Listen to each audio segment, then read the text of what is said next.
আসসালামু আলাইকুম, সবাইকে স্বাগত জানাচ্ছি গ্লোবাল ভিউসে। আপনাদের সঙ্গে আছি আমি ফাহাদিয়া মিতু। আজ জানাবো আন্তর্জাতিক গণমাধ্যমে আলোচিত সংবাদ ও বিশ্লেষণ। ইরানের সর্বোচ্চ নেতা আয়াতুল্লাহ সৈয়দ আলী খামেনির একজন সিনিয়র সামরিক উপদেষ্টা বলেছেন, ইরানের ওপর ইসরায়েলের আরোপ করা ১২ দিনের যুদ্ধে ১৬ জনেরও বেশি ইসরায়েলি পাইলট নিহত হয়েছিল। মেজর জেনারেল ইয়াহিয়া রহিম সাফাভি এক বিশেষ সাক্ষাৎকারে বলেছেন, যুদ্ধের প্রথম দিনগুলোতে বিমান প্রতিরক্ষা এবং গোয়েন্দা তথ্যে যে দুর্বলতাগুলো প্রকাশ পেয়েছিল সেগুলো এখন মেরামত ও পুনর্গঠন করা হচ্ছে। তিনি ব্যাখ্যা করেন, যুদ্ধের প্রথম ২ বা ৩ দিনে ইরানের তরফে কিছু ঘাটতি দেখা গিয়েছিল, কিন্তু চতুর্থ দিন থেকে ক্ষমতার ভারসাম্য পরিবর্তিত হয় এবং ইরান শেষ পর্যায়ে এসে পূর্ণ শ্রেষ্ঠত্ব প্রতিষ্ঠা করে। তিনি বলেন, বিদেশি মূল্যায়ন অনুসারে প্রায় ৬০% মানুষ ইরানকে যুদ্ধের বিজয় হিসেবে নিশ্চিত করেছে। তিনি জোর দিয়ে বলেন, ইসরায়েল তাদের ঘোষিত লক্ষ্যগুলো যেমন অভ্যন্তরীণভাবে ইরানকে অস্থিতিশীল করা বা গুরুত্বপূর্ণ অবকাঠামো এবং সামরিক ও পারমাণবিক সক্ষমতা হ্রাস করা, এগুলো অর্জন করতে ব্যর্থ হয়েছে। অন্যদিকে ইরান তার লক্ষ্য পূরণ করেছে। তিনি উল্লেখ করেন, শত্রুর কমান্ড অ্যান্ড কন্ট্রোল সেন্টার, বিদ্যুৎ কেন্দ্র এবং টার্মিনালে আঘাত হানা হয়েছিল, যা শত্রুপক্ষকে আত্মসমর্পণ করতে বাধ্য করে। তিনি দাবি করেন, এই অভিযানে ১৬ জনেরও বেশি ইসরায়েলি পাইলট নিহত হন। সিনিয়র উপদেষ্টা বলেন, শত্রুপক্ষ তাদের ৬০০ থেকে ৬৪০টিরও বেশি আকাশ প্রতিরক্ষা ক্ষেপণাস্ত্র ব্যবহার করেছে, যার ফলে তাদের ক্ষেপণাস্ত্রের মজুদ মারাত্মকভাবে কমে গেছে। সাফাভি জানান, ইরান বর্তমানে মহাকাশ সরঞ্জাম পুনর্নির্মাণ করছে এবং তার শক্তি বৃদ্ধি করছে। বিমান প্রতিরক্ষা, রাডার সিস্টেম, ক্ষেপণাস্ত্র এবং কিছু বিমান বাহিনীর ইউনিট ক্ষতিগ্রস্ত হয়েছিল, কিন্তু নতুন কমান্ডার নিয়োগ এবং পুনর্গঠন কাজের মাধ্যমে সক্ষমতা দ্রুত পুনরুদ্ধার করা হচ্ছে। তিনি বলেন, ইরান কেবল পুনরুদ্ধারই করবে না, বরং আকাশ, মহাকাশ ও অন্যান্য ক্ষেত্র সহ সমস্ত ফ্রন্টে আরও আক্রমণাত্মক শক্তি বাড়াবে। তিনি সতর্ক করে দিয়ে বলেন, যদি বৈরী কর্মকাণ্ডের পুনরাবৃত্তি হয় তবে তেহরান আগের চেয়ে অনেক বেশি শক্তি নিয়ে জবাব দেবে। গত ১৩ জুন ইসরায়েল ইরানের বিরুদ্ধে একটি নগ্ন ও উস্কানিবিহীন আগ্রাসন শুরু করে, যার ফলে ১২ দিনের যুদ্ধ শুরু হয় এবং এতে সামরিক কমান্ডার, পারমাণবিক বিজ্ঞানী এবং সাধারণ নাগরিক সহ দেশটির কমপক্ষে ১,০৬৪ জন মানুষ নিহত হন। আন্তর্জাতিক আইনের গুরুতর লঙ্ঘন করে ৩টি ইরানি পারমাণবিক কেন্দ্রে বোমা মেরে মার্কিন যুক্তরাষ্ট্র এই যুদ্ধে অংশ নেয়। এর প্রতিক্রিয়ায় ইরানের সশস্ত্র বাহিনী ইসরায়েল জুড়ে কৌশলগত স্থানগুলোতে এবং সেই সঙ্গে পশ্চিম এশিয়ার বৃহত্তম মার্কিন সামরিক ঘাঁটি কাতারের আল উদেইদে হামলা চালায়। ২৪ জুন ইরান ইসরায়েলি শাসন এবং মার্কিন যুক্তরাষ্ট্র উভয়ের বিরুদ্ধে সফল প্রতিশোধমূলক অভিযানের মাধ্যমে আগ্রাসন বন্ধ করতে সক্ষম হয়। ওয়াল স্ট্রিট জার্নাল লিখেছে, সব দেশই ইরানের শাহেদ ড্রোন কপি করার চেষ্টা করছে। বিশ্বজুড়েই বিভিন্ন দেশের সামরিক বাহিনী শত্রুপক্ষের প্রতিরক্ষা ব্যবস্থাকে ব্যর্থ করতে সস্তা ও সহজ উপায় খুঁজছে এবং এজন্য তারা উন্নত শাহেদ ড্রোনের কপি করতে চায়, এমনটাই লিখেছে মার্কিন সংবাদ মাধ্যমটি। প্রতিবেদনে বলা হয়েছে, শাহেদ ড্রোন কপি করতে আগ্রহী দেশগুলোর মধ্যে যুক্তরাষ্ট্র, চীন, ফ্রান্স ও ইংল্যান্ডও রয়েছে।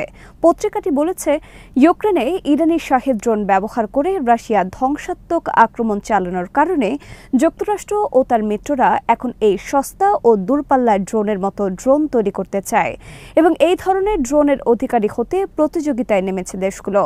ইউক্রেন যুদ্ধ প্রমাণ করেছে, ড্রোন একই সঙ্গে সস্তা ও নিখুঁত হতে পারে।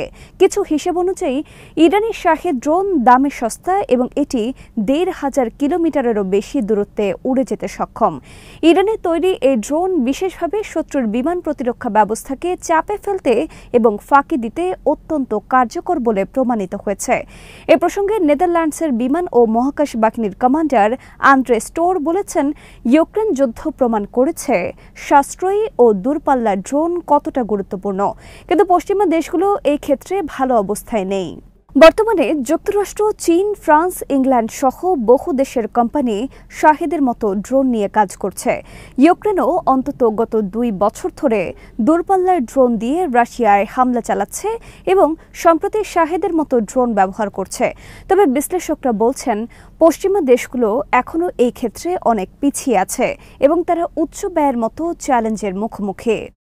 ইয়েমেনের প্রতিরোধ আন্দোলন আনসারুল্লাহর নেতা আব্দুল মালিক আল হুথি লেবাননের প্রতিরোধ আন্দোলন হিজবুল্লাহ নেতাদের শাহাদাত বরণের প্রথম বার্ষিকী উপলক্ষে স্মারক বক্তৃতায় ইসলামী আন্দোলনকে নিরস্ত্র করার জন্য যুক্তরাষ্ট্র ও ইসরায়েলের চক্রান্তের বিরুদ্ধে হুঁশিয়ারি দিয়েছেন। আল হুথি হিজবুল্লাহর সাবেক মহাসচিব সৈয়দ হাসান নাসরুল্লাহর শাহাদাত বরণের প্রথম বার্ষিকীতে দেওয়া ভাষণে বলেন, নাসরুল্লাহ ইসরায়েলি শাসনের মোকাবেলা করে সমগ্র অঞ্চলকে রক্ষা করেছিলেন। তার বিখ্যাত সেই কথাটি, যেখানে তিনি ইসরায়েলকে মাকড়সার জালের চেয়েও দুর্বল বলে বর্ণনা করেছিলেন, তা জায়ানবাদীদের স্মৃতিতে গেঁথে গেছে। আল হুথি বলেন, 2000 সালে দক্ষিণ লেবাননের মুক্তি ছিল এক বিশাল ঐতিহাসিক বিজয়, যা অন্য কোনো আরব বিজয়ের মতো নয়। তিনি উল্লেখ করেন, বিংশ শতাব্দীর শুরু থেকেই যুক্তরাষ্ট্র নতুন মধ্যপ্রাচ্য প্রকল্প নিয়ে কাজ করছে, যাতে ইসরায়েলি আধিপত্য প্রতিষ্ঠা করা যায়। এখন এটা স্পষ্ট যে ইসরায়েলি আগ্রাসন সমগ্র মুসলিম উম্মার বিরুদ্ধে। ইয়েমেনি নেতা বলেন, সাম্প্রতিক ঘটনাবলী প্রমাণ করে প্রতিরোধই সঠিক পথ ছিল, কারণ শত্রুরা আত্মসমর্পণের বাইরে আর কোনো বিকল্প রাখেনি। হিজবুল্লাহকে নিরস্ত্র করার মার্কিন ও ইসরায়েলি প্রচেষ্টার দিকে ইঙ্গিত করে তিনি বলেন, প্রতিরোধের অস্ত্রগুলো ইসরায়েলের জন্য সমস্যা, মার্কিন ইসরায়েলি নির্দেশ পালনকারী আরব শাসকদের জন্য নয়। তিনি বিশেষভাবে উল্লেখ করেন, অধিকাংশ দেশ যেখানে সামরিক ব্যয় বাড়াচ্ছে, সেখানে মুসলিম দেশগুলোকে নিরস্ত্র হবার কথা বলা হচ্ছে। ইয়েমেনের নেতা বিশ্বকে ইসরায়েলের ওপর অন্তত অর্থনৈতিক, কূটনৈতিক ও রাজনৈতিক নিষেধাজ্ঞা আরোপ করার আহ্বান জানান। হাসান নাসরুল্লাহর শাহাদাত বরণের প্রথম বার্ষিকীতে হিজবুল্লাহর নেতা শেখ নাঈম কাসেম বলেছেন, প্রতিরোধ সংগ্রামকে নিরস্ত্র করার অর্থ হবে লেবাননকে শক্তিহীন করে ইসরায়েলের হাতে বিজয় তুলে দেওয়া। এক ভাষণে নাসরুল্লাহর উদ্দেশ্যে নাঈম কাসেম বলেন, আপনার দেহ এই পৃথিবী ছেড়ে চলে গেছে, তবু আপনার আত্মা প্রেরণা জুগিয়ে চলেছে। একসময় আপনি ছিলেন নেতা, এখন আপনি নেতাদের পথপ্রদর্শক। আপনি প্রতিরোধের মশাল বহন করেছেন এবং আমাদের হৃদয়ে ফিলিস্তিনিদের প্রতি ভালোবাসা রোপণ করেছেন। এই প্রতিরোধের বীজ বেড়ে এখন এক দৃঢ় ও অদম্য মহিরুহে পরিণত হয়ে বিজয়ের যুগ উন্মোচন করছে। তিনি বলেন, আমরা আমাদের প্রতিজ্ঞায় অটল আছি এবং শহীদ হতে প্রস্তুত। আমরা যুদ্ধক্ষেত্র ছাড়ব না এবং আমরা অস্ত্র সমর্পণ করব না। নাঈম কাসেম বলেন, হিজবুল্লাহর যোদ্ধারা গত বছর ইসরায়েল এবং তার বহু মিত্র শক্তির বিরুদ্ধে এক বিরাট যুদ্ধে লড়েছিল। ইসরায়েলি হামলার পর হিজবুল্লাহ দ্রুত নিজেদের পুনরুদ্ধার করতে সক্ষম হয়েছিল, যার ফলে দখলদাররা যুদ্ধ বন্ধ করতে বাধ্য হয়। লেবাননের প্রতিরোধ নেতা আরও বলেন, যুক্তরাষ্ট্র এখন প্রতিরোধ সংগ্রামকে নিরস্ত্র করার মাধ্যমে এমন কিছু অর্জন করার চেষ্টা করছে যে ইসরায়েল যুদ্ধের মাধ্যমে করতে পারেনি। কাসেম এই বলে বক্তব্য শেষ করেন, প্রতিরোধ সংগ্রামকে নিরস্ত্র করার অর্থ হল লেবাননকে তার শক্তি থেকে বঞ্চিত করা এবং ইসরায়েলের হাতে বিজয় তুলে দেওয়া, যা আমরা কখনো হতে দেব না। ইরানের শীর্ষ নিরাপত্তা কর্মকর্তা আলী লারিজানি বলেছেন, হিজবুল্লাহ এতটাই শক্তিশালী যে তাদের কারো কাছ থেকে অস্ত্র নেবার প্রয়োজন নেই। শনিবার বৈরুতে এক সংবাদ সম্মেলনে ইরানের জাতীয় নিরাপত্তা কাউন্সিলের সেক্রেটারি আলী লারিজানি এই মন্তব্য করেন।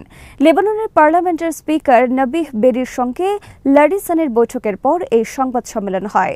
ইরান সৌদি আরব সম্পর্ক এবং সৌদি আরবকে সম্পর্কের নতুন অধ্যায় খোলা নিয়ে হিজবুল্লাহর আমন্ত্রণের বিষয়ে এক প্রশ্নের জবাবে লারিজানি বলেন, আমি নাঈম কাসেমের এই উদ্যোগের প্রশংসা করছি। তিনি সাংবাদিকদের বলেন, সৌদি সরকার একটি ভ্রাতৃপ্রতিম ও মুসলিম সরকার এবং আমরা একসঙ্গে বসে আলাপ আলোচনা করে থাকি। তিনি আরও বলেন, এখন সহযোগিতার দিন, কারণ ইসলামী বিশ্ব একটি অভিন্ন শত্রুর মোকাবেলা করছে। লারিজানি বলেন, ইসরায়েলের বিরুদ্ধে হিজবুল্লাহ একটি শক্তিশালী প্রতিরক্ষা প্রাচীর এবং তারা লেবাননের জনগণের স্বস্তির জন্য নিজেদের উৎসর্গ করছেন।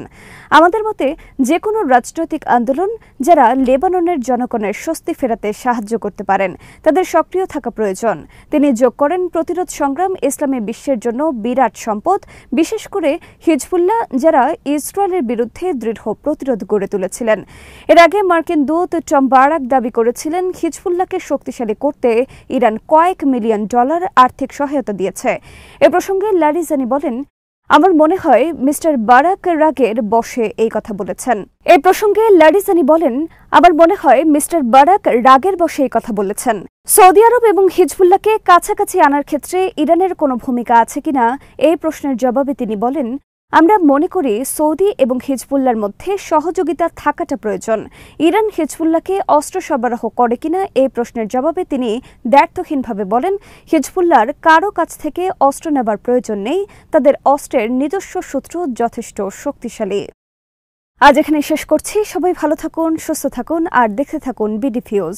চ্যানেলটি ভালো লাগলে সাবস্ক্রাইব করুন, সংযুক্ত থাকুন আমাদের ফেসবুক পেজে। আল্লাহ হাফেজ।